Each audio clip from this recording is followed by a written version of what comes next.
জামায়াত নেতারা পরিকল্পিতভাবে সরকারের বিরুদ্ধে নানা ধরনের মিথ্যাচার ও কুৎসা রটাচ্ছেন বলে অভিযোগ করেছেন প্রধানমন্ত্রীর রাজনৈতিক উপদেষ্টা ও বিএনপির সিনিয়র যুগ্ম মহাসচিব রুহুল কবির রিজভী আহমেদ।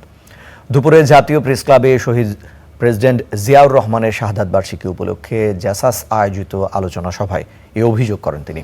এ সময় রুহুল কবির রিজভী আহমেদ আরও অভিযোগ করে বলেন, দেশের বিভিন্ন স্থানে চাঁদাবাজিতে লিপ্ত জামায়াত নেতারা তারা বিভিন্নভাবে চাঁদা আদায় করেন।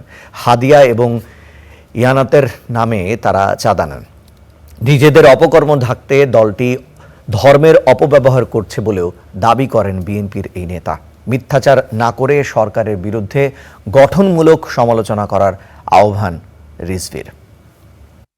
জামাতে ইসলামের এক নেতা তিনি বললেন যে বিএনপি জুলাই সনদ অস্বীকার করেছে। কবে করেছে জুলাই সনদ?